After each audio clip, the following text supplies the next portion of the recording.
Hello, all of you. Welcome to our class on software engineering. So today's topic is component and user interface design. I'm sure all of you have a lot of interest in this because it is the lowest level of design, and then we move to the implementation. So we will be dealing with two types of things. One is the component level design, the other is the user interface, or normally called UI. Under component level design, we will look into the design approaches, and under that we will go for the class-based component design, conventional component design, and process-related design using reusable components. So what is a software component? This is the first question that we have to answer ourselves. As we have been dealing with this component, we have been talking about this software component in the last 2-3 classes.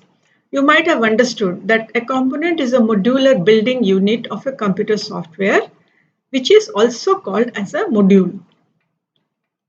When we say modular building unit, that means now in almost every engineering fields, people like to develop modularly. That means you take parts and assemble them. So if you have built something in a modular way, you have separate parts which each one having its own function, and you integrate it or you assemble it to build the product. So same way, any software product, we try to build it in a modular way, and each of these module are basically the components or the parts. So when we say component, it's a part of a software. So a component is a modular building unit of computer software and also called as a module. In terms of unified modeling language, it is defined as a modular, deployable, and replaceable part of a system. That means we can remove it and replace it by another one. That encapsulates implementation. So it is in such a way that you can represent it, but you did not tell the implementation, how it is created. You did not tell the details of it. So it is encapsulated, and it only exposes a set of interfaces. So the interfaces are known, its name is known, its characteristics are known, but how the detail is written, how it is built, that implementation part is hidden. It is encapsulated. The software architecture is modeled with the organization of components. So last class we had done architecture. So you all have seen how we organize. Architecture is nothing but the organization of the component or the modules. So the software architecture is modeled with the organization of components, which together achieve the objective of the software. And how do they achieve it? Through communication and collaboration within themselves. That means within the components, and also with the external entities, people and devices, or any other system. So that is how we define a software component.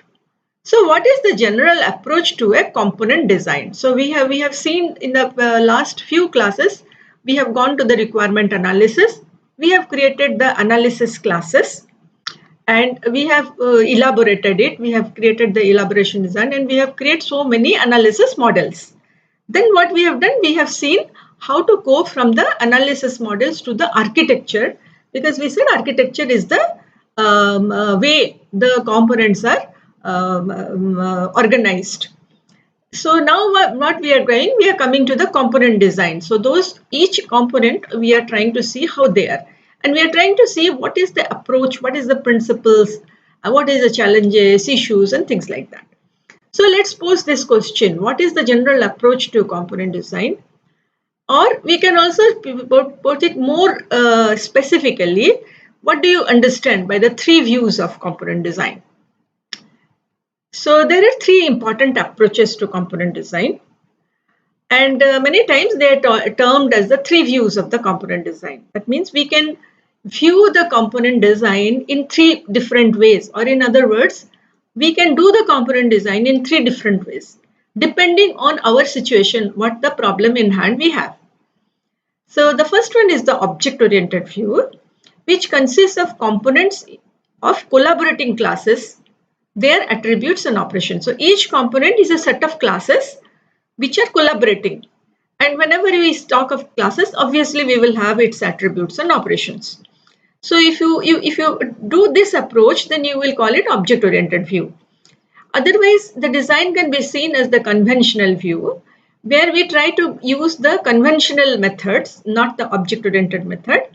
So it will deal with creation of the module structure chart and all the module specification, each module or each program. There we call it program or a module. We don't call it class or object. We call it program or a module.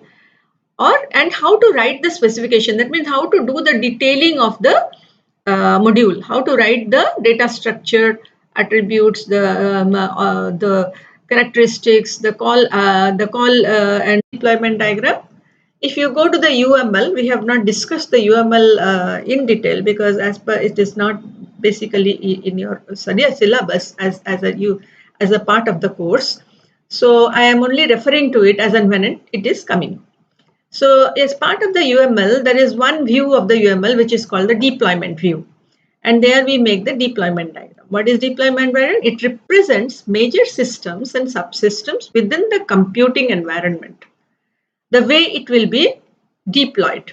So how you will put your software, where you will put your software, where you will put your database, where you will put your communication devices. So all the hardware, the operating system, location of the servers, everything will be there. So once we have to go to this deployment diagram that we might have created in the analysis, requirement analysis phase, and we have to identify whether we need more classes.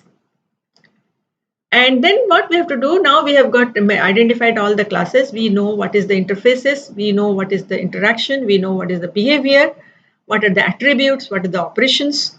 So now what we will do, we will have to factor out every component level design representation and consider alternatives. What it means, that means we have to try out, different alternative, different ways of implementing, different ways of designing the same similar situation, how many ways we can design it. So we will design different types of design, we will arrive, each one will be a design solution, and it has to be evaluated, it has to be tried out, it has to be evaluated. Tried out means basically it has to be modeled and it has to be evaluated. For what? To ensure that the characteristics of good software is there.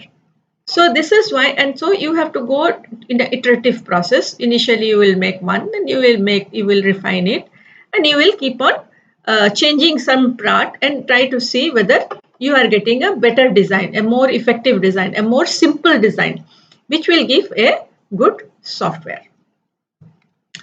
So that is what is the 7th step for the class-based components.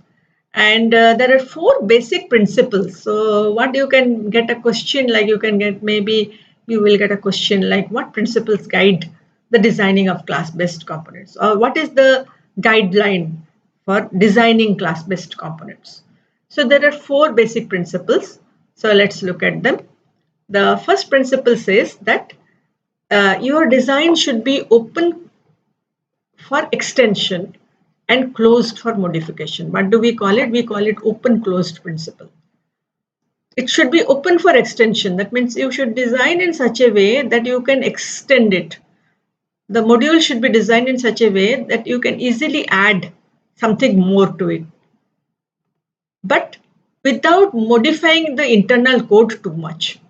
So that is what the simplification you have to do. Next is the substitution principle. That means subclasses should be substituted for their base class. You should be able to do that. Or in a simpler way, when a designer creates a derived class for a component, the precondition before the component uses the base class and the post condition after the component uses the base class should be true. So it will not change. It will not change when we come from the base class to the subclass or the derived class. And dependency inversion principle, it says that you depend on abstraction, not on the concretion. What is concretion? That means detail. That means not detail. Concrete, you know what, it has come from the word concrete. What is concrete? You know what is cement concrete? When you make everything cement concrete, you have to break it. But if you have made it into abstraction and you have made it into a modular, then you can add something into it. So that is the dependency inversion principle. It says you depend on abstraction and not on the concretion, not on the detail. So by using abstraction design, then it will be more extensible. You can extend it without much effort.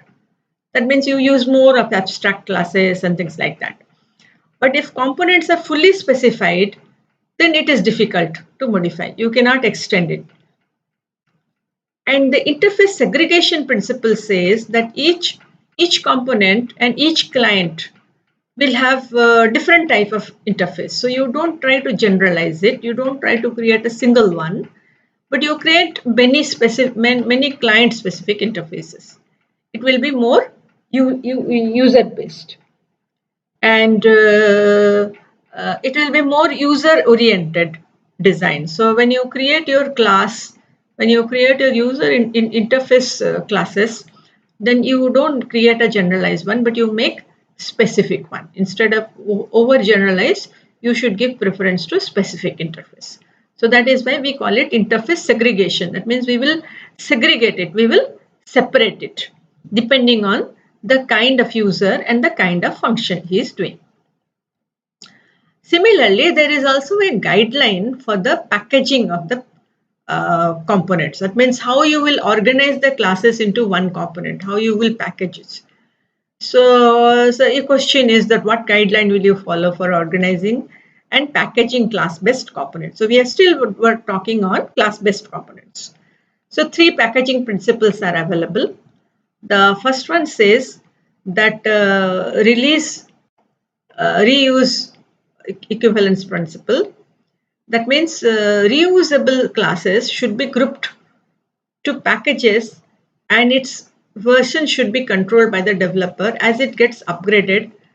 So what it states is that if you have reusable classes, you put it into one package, so that you will have a single bigger package, or you can have few packages, few reusable packages within which there will be classes, all the classes which are being reused.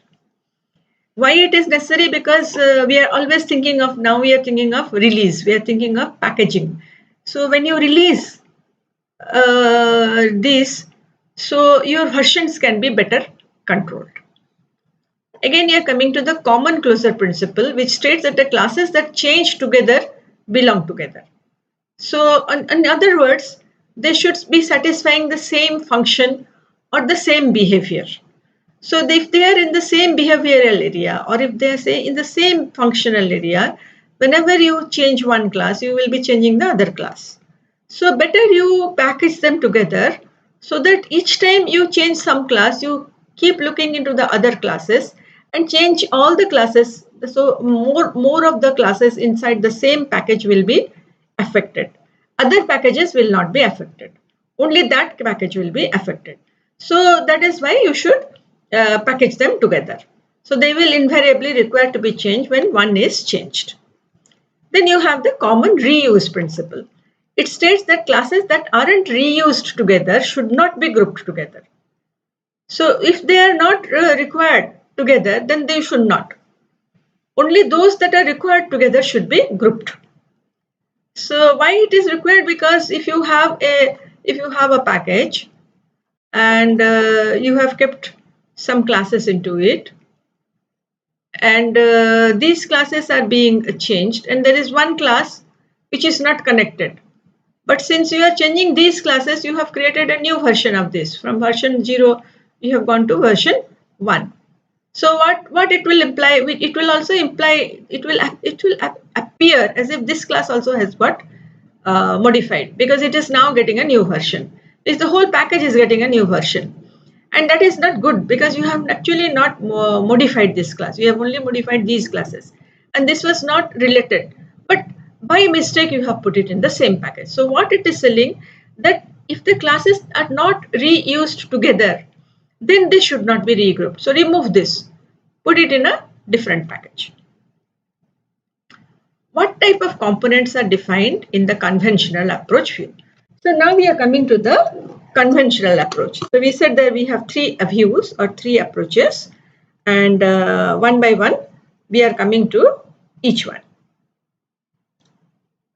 So we have completed the object-oriented or the class-based approach to designing of the component. And now what we are coming to the conventional approach, the second approach. A conventional component is normally also called as a module. There we call it as a class because the component consists of classes, or we call it a package. Here we will call it a module, and it defines the part of the software architecture. Here we have three types of modules. There we had gone for two types of classes. Here we have three types of modules. The first one is a control component, the one that will be invoking the other components or the other modules. Then there will be problem domain related components, which will be functional, which will be dealing with which will be actually executing. When it is executed, it will be actually doing some of the functional requirement or the business requirement.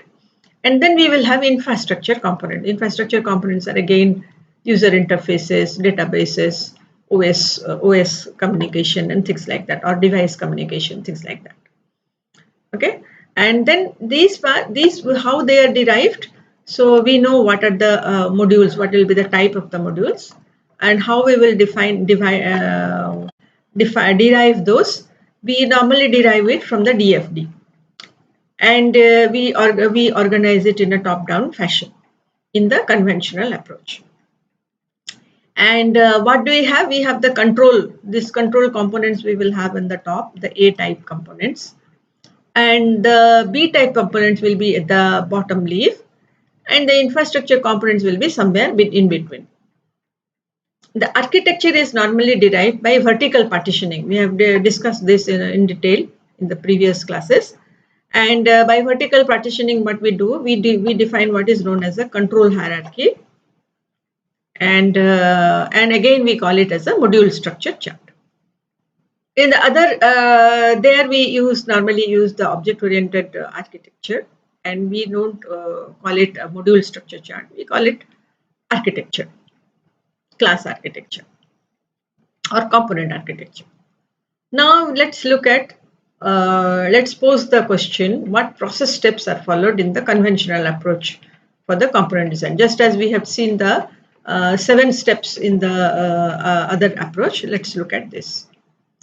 So I have not numbered them. We'll go one by one.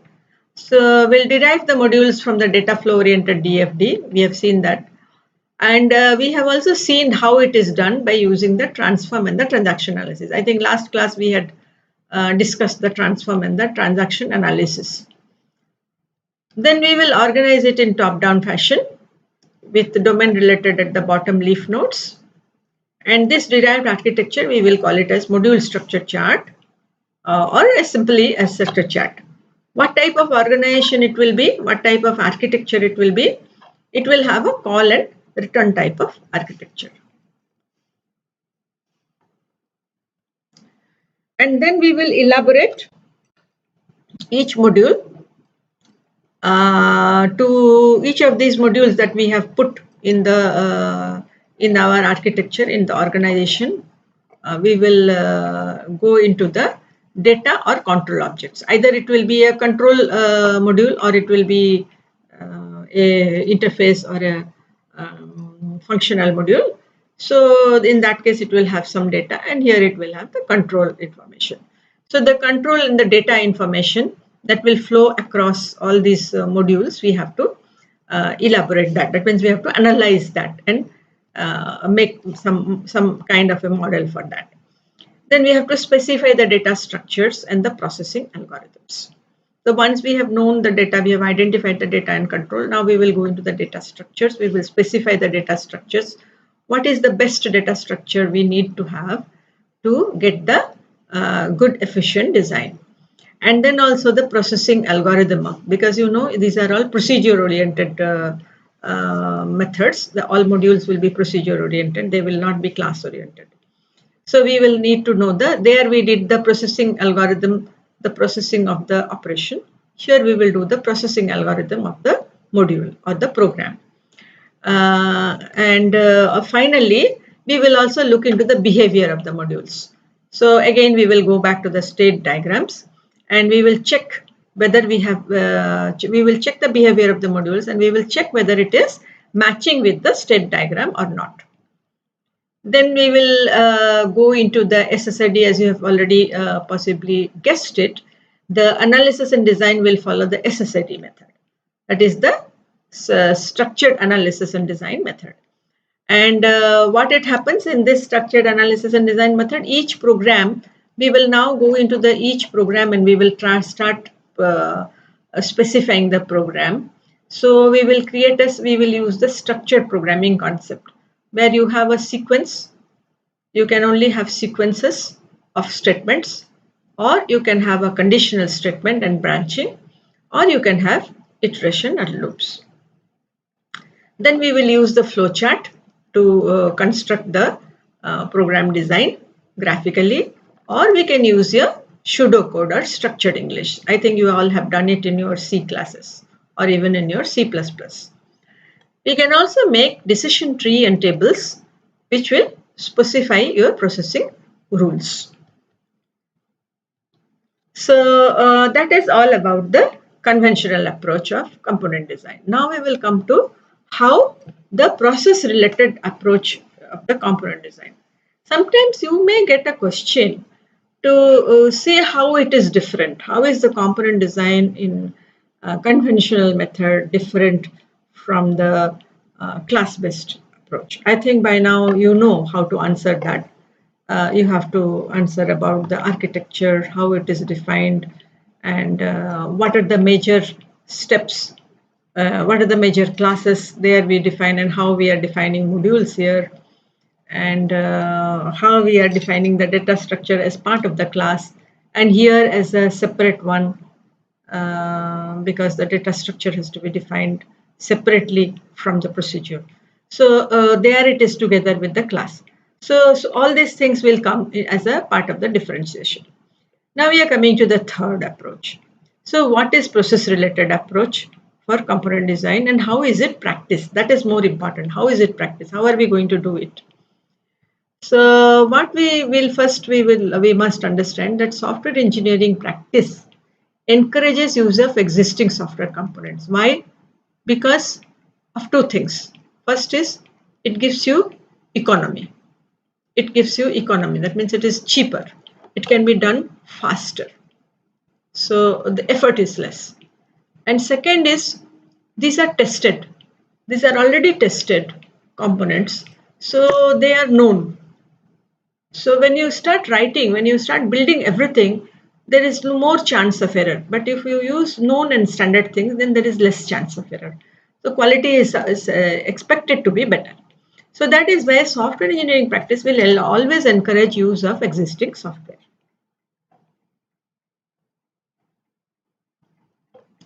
And a process related approach, what will happen? We will take a catalog of software components and the design patterns.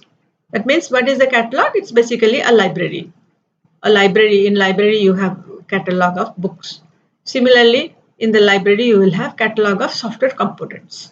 Or in if you are using the class based for process related, you will have a package where all the classes will be there, reusable classes.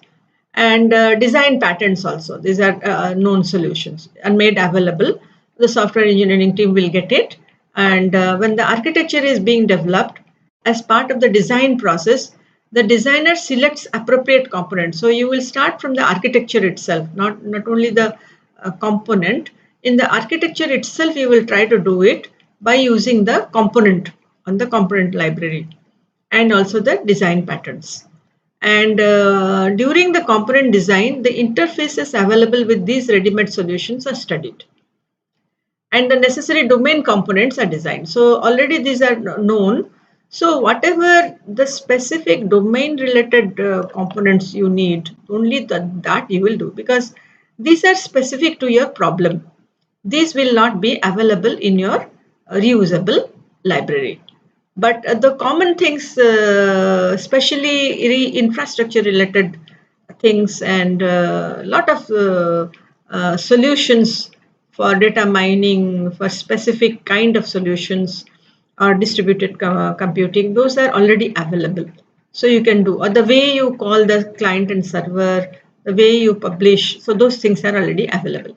So, but you will not get domain components. So you will have to start concentrating on the domain components and design them. And basically you will have to see how these domain components will get interfaced with the ready-made components. And many times this is called, I think we have covered this in our process classes, there is something called as component-based software engineering. So in component-based software engineering, this process-related component design comes. So this is often used as the design process. So in the process itself, you will use component-based software engineering. And all of you know that you must have also used in your projects or in your laboratories that there are many middleware and components that are available either from the object management group like the Corba and many other things, the Common Object Request Broker architecture. Microsoft provides the COM-DCOM architecture, and those components in Sun Java, Sun microsystems, you have Java Beans and many other. Nowadays even in Python and all, you know better than me how many packages are already ready-made packages and components are available. So now we come to the user interface. So we have completed the component. We said we will do components and the user interface because these are the low-level design. Now we are going. Earlier we dealt with the analysis model, then we dealt with the high level, which is the architecture. Now we are coming to the low level. So in low level, we will have two things. We will have our module, the programs or the classes that we will design, and then we will have the user interface. So in the component design, we have already discussed about the interfaces between components. Now we are discussing the interface between the user.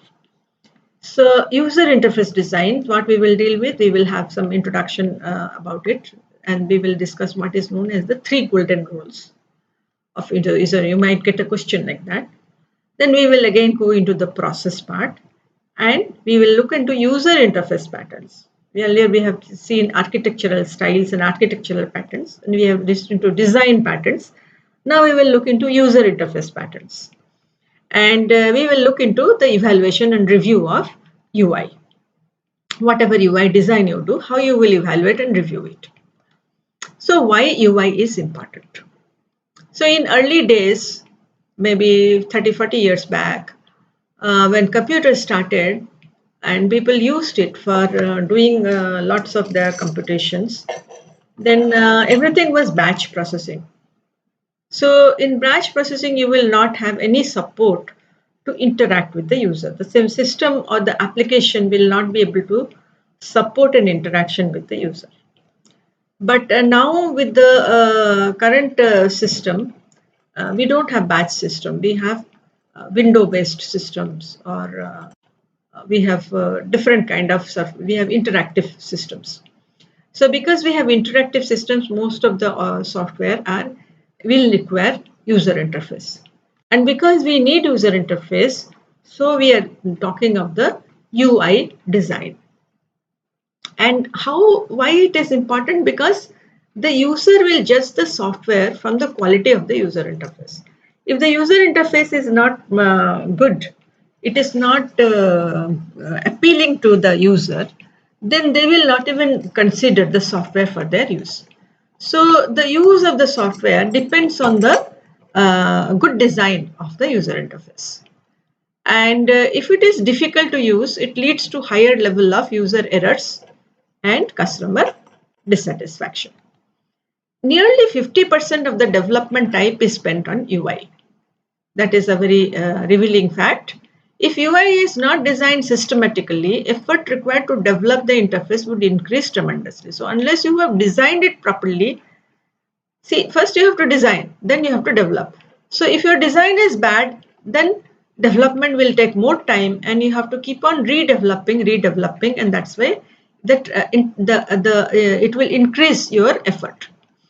That's why it is important to examine the characteristics of a good UI, and based on that you will study the user UI design concepts and design your user interface in that way. So that is the importance of the user interface. And what are the characteristics of the good user interface? We said that we now need to understand that. So there are 10 characteristics which have been given by our gurus of software engineering. The first one is the speed of learning. Speed of learning means you should always avoid complex syntax and semantics of the screen, because they are not liked by the users. Users want something that it is very easy to learn, simple to learn. They don't have to memorize. It will be obvious when they start it. So that if a new person also comes, then that person also can easily operate without any learning time. The learning curve will be very low. The concept should be familiar to the user. That means you should use terminology on the user interface which is the user's way of talking. So or it can have intuitive or symbolic commands, and also some of the user interface elements like checkbox and list of values, things like that. And menu items, labels, all these things, this command should be labeled in such a way that it is familiar to the user. The labeling is very important. It should be understandable by the user. So that will reduce the speed of learning. And the speed of use. Time spent by user and user effort should be low. Necessary to identify and execute different UI commands should be minimal.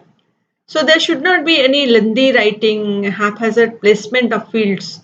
So how he navigates between one field to the other field, how many keystrokes he has to do, that has to be thought of. If you don't think, and if you ask him to go to many screens and do many keystrokes and lengthy writing, then it will take too much of time. So when he is using it, he will not get speed when he executes the function. Then similarly, speed of recall should be low. Speed of recall should be low by using metaphors, symbolic and intuitive commands. So again, this is related to your memorization. So recall. So he should look at it and he should be able to remember it. And use of errors, user errors. So you have to design your user interface in such a way that there will be no scope of committing errors. If there is scope of committing errors, the user will always commit errors and the software will go to a halt, or it will not behave the way it is supposed to behave. So you will have a bad quality software. It is not usable. So what you try to do, you try to minimize his scope. You try to give him such kind of commands and such kind of things that he doesn't have an option but to select from what you expect him to select. And consistency, there should be general consistency of design. That is very desirable feature. Why? Because it will reduce the speed of learning, speed of recall, and also the number of errors. If you have a good consistency, if you use different types of, suppose you have a user interface which uses different commands to go from one screen to another screen, would you like it? Definitely you would not like it. And the way you have used your command, the way you have laid out your screen, see, in one screen it will be left right, in another screen it will be top bottom. Nobody will like such a kind of user interface. So that's what is meaning by consistency. Then you should make it very attractive by using well laid out graphics based user interface. It need not be very, it should be, again, this graphics also should be very related to the domain, to the function that he is doing. Instead of giving text based, because if you take text based, he has to read it. But if you make it graphics based, then it is easier. Even learning time is also less, and also it is very attractive. It looks good. It is very user friendly. Then feedback. A good UI must provide regular feedback to user actions. So, for example, suppose you have started a job and that your process is taking more time, it's going on in the back end, then you should be able to tell what is the time to complete or the percentages completion. Otherwise, the user will not know what is happening, whether it got stuck or is it going on, or when it will finish. So he will not know how much time he has to wait. So giving feedback is a very important thing. Similarly, if he makes some mistakes on the interactive screen, then you have to give him some messages, or you have to prompt the user to do certain actions. So that is what is the meaning of give regular feedback to the user action. Then you should be able to provide some faster commands for those people who are little smarter users. You say there are many faster users or smarter users. So they don't like to read everything. They like hotkeys. So you should be able to provide hotkeys and macros.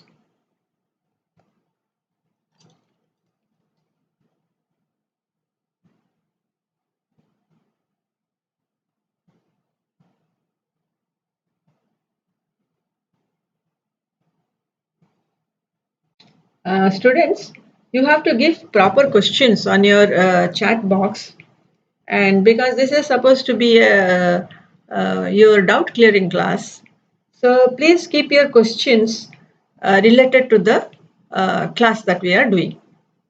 If you ask here and there questions, then it will be only disturbing to the people who are hearing it and to me. So, and the ninth one is error recovery. So, you have to see that unwanted user errors, procedures that should be, if it happens, then there should be a undo facility or a reversing facility. And similarly, guidance and help.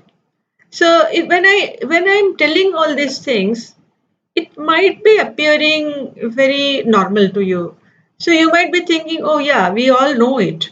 Why do we have to study it? Well, we all know it, but when we design it, we make these mistakes. So that is why these kind of principles have been laid out.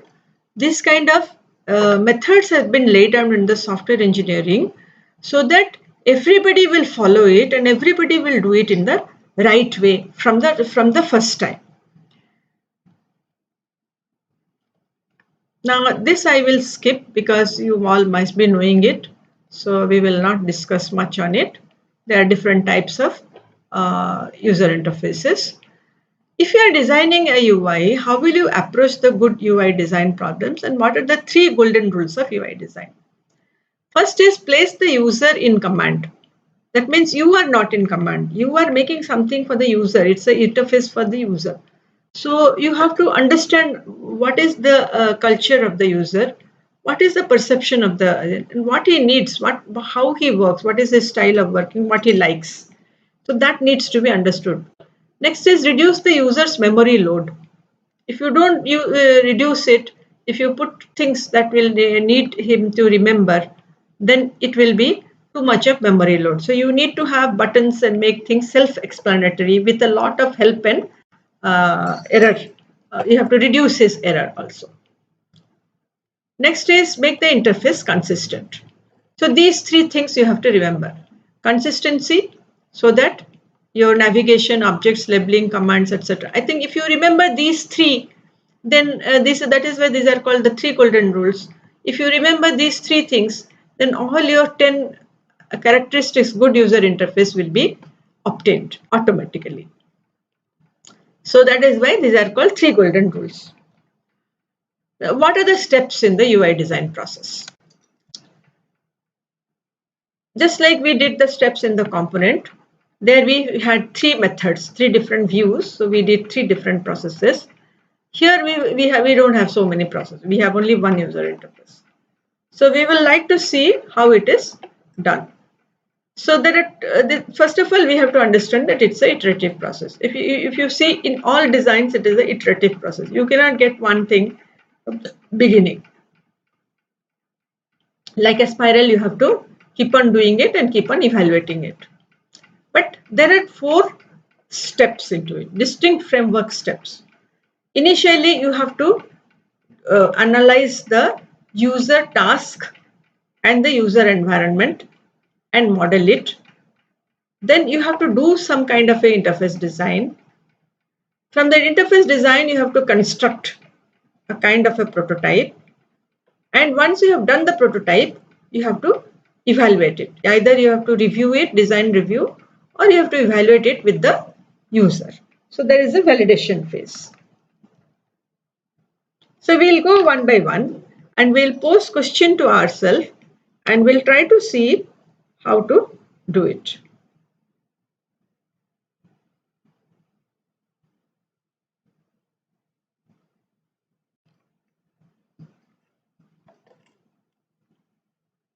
Yeah. So what activities are carried out in the interface analysis and modeling steps? The first one is the user analysis, the other is the task analysis and modeling. In the user analysis, we have to think of the user, the first golden rule we have to think of, and their perception, their look and feel of the product that they need. Different type of users will have different, so you need to interview them, discuss with them and know it. So it's like a requirement analysis. So this is a user interface analysis. And also the aesthetics, usability and other required characteristics have to be obtained from the user's perspective, the user's concept, the user's way of looking at it. So this is totally looking into the first golden rule of your UI design.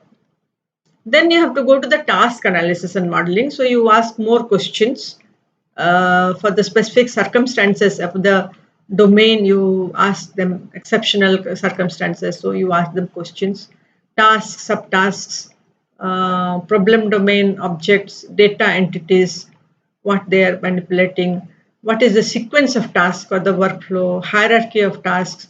So these will define you the screens, how many screens you will have, the screen navigation you will decide based on these questions. So that is why the task analysis and the modeling.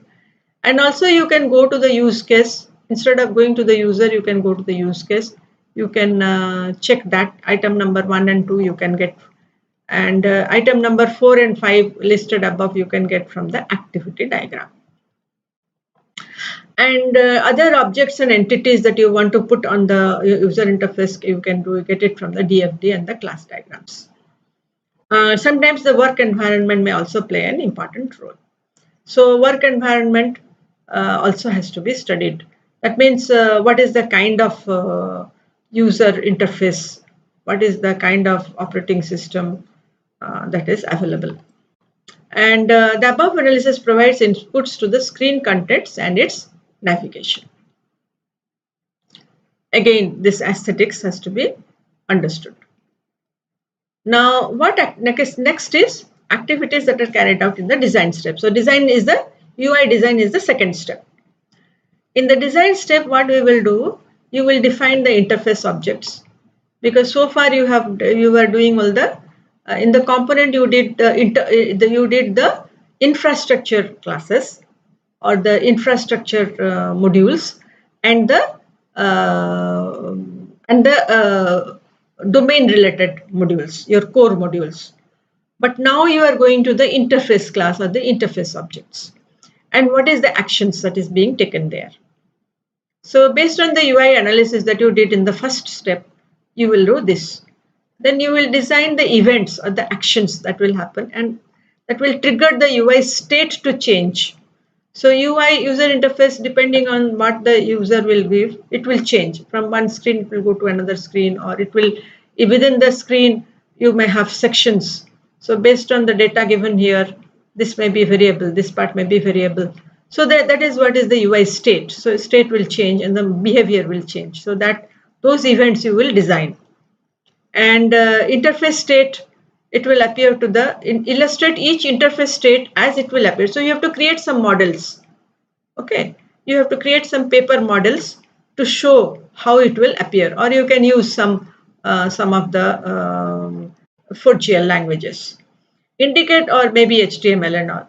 indicate how the user will interpret the state of the system from the information provided on the user interface. And the designer may sketch out the UI screens and fit the objects. That is what we said. You can use HTML. There are many other softwares you can use. You must be already knowing so many because all of you are doing your projects in your engineering class. And the designer must follow the 3 golden rules. Keep it in mind. And model the interface the way it will be implemented, and also consider the environment for display. Again, last slide also we discussed the environment. Here also, what technology tools and operating system that is being used for the application and for the user interface. Also, we have to use design patterns. We can use design patterns. So when we do the design of the user interface, we need to consider whether there are design patterns already available. So just like we did component design, we look for component patterns. Similarly, in the user interface design, you will look for the user interface design patterns.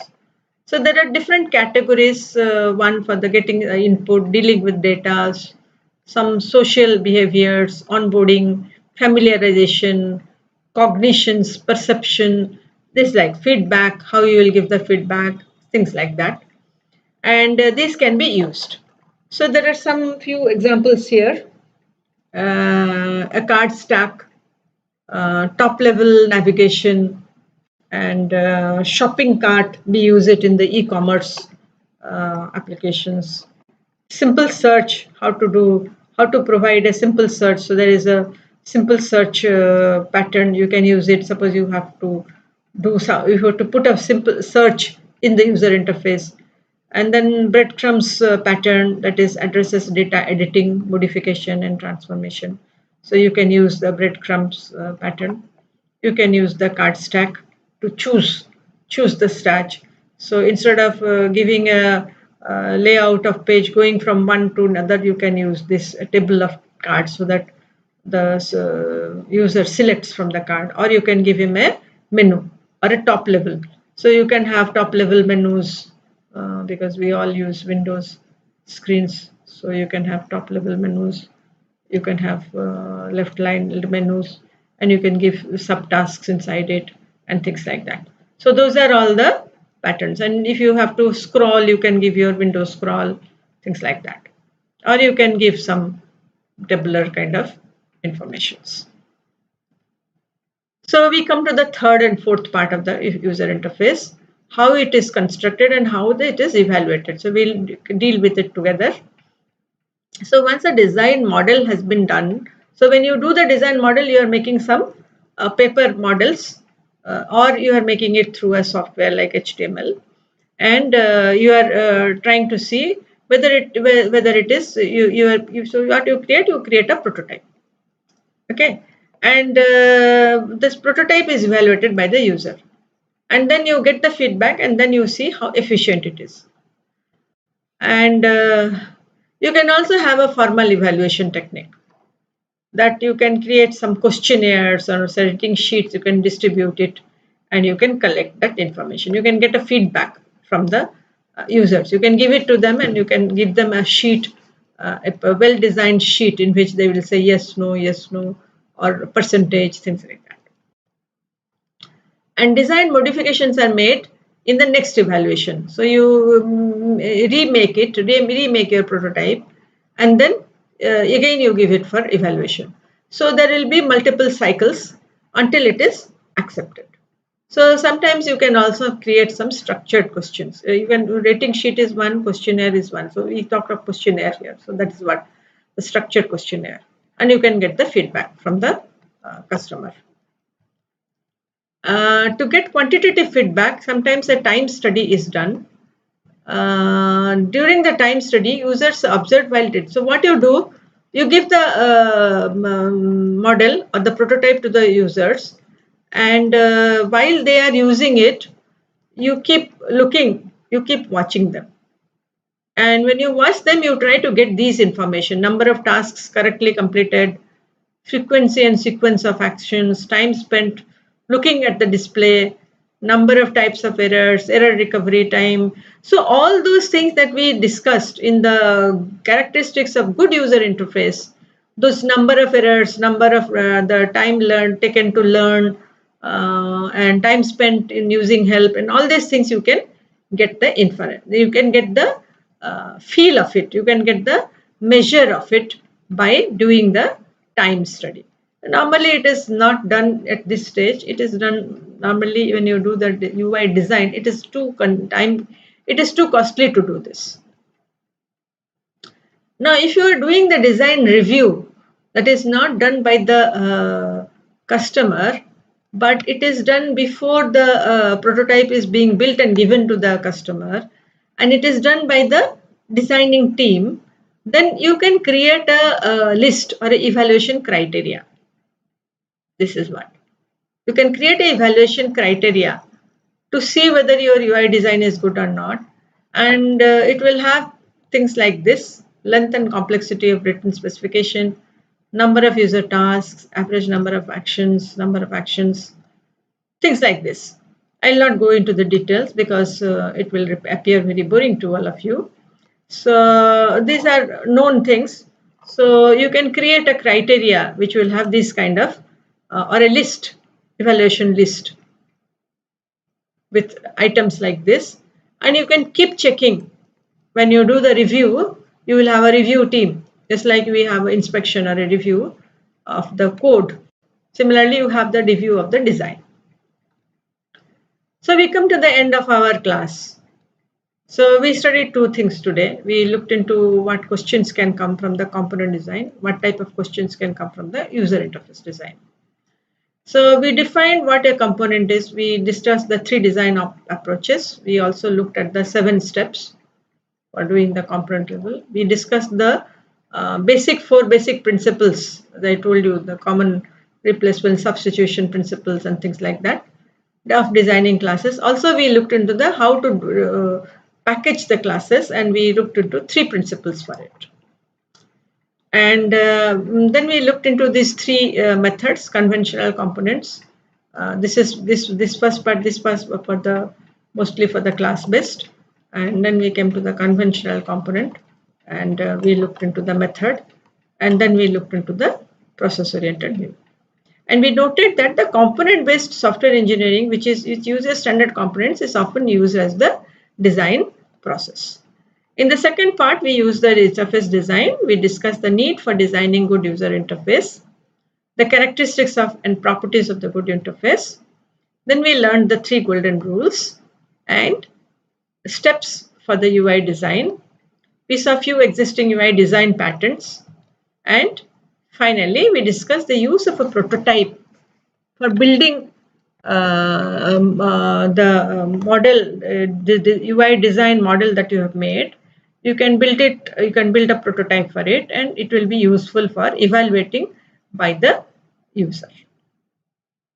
And if you don't want to do the user evaluation, before that you want to do a review within the engineering team itself, you can use a criteria list, evaluation criteria list for doing the prototype evaluation.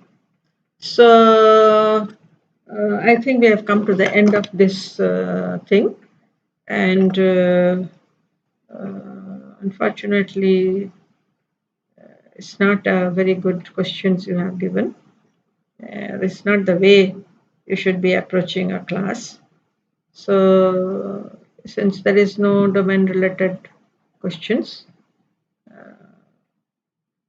I will end here. So thank you all for giving me a good hearing. In the next, we have come to the end of the software engineering designing part.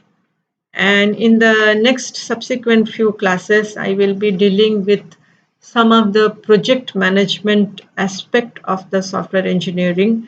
And maybe we will be dealing with some of the methods of management and some of the numerical problems if we can do it.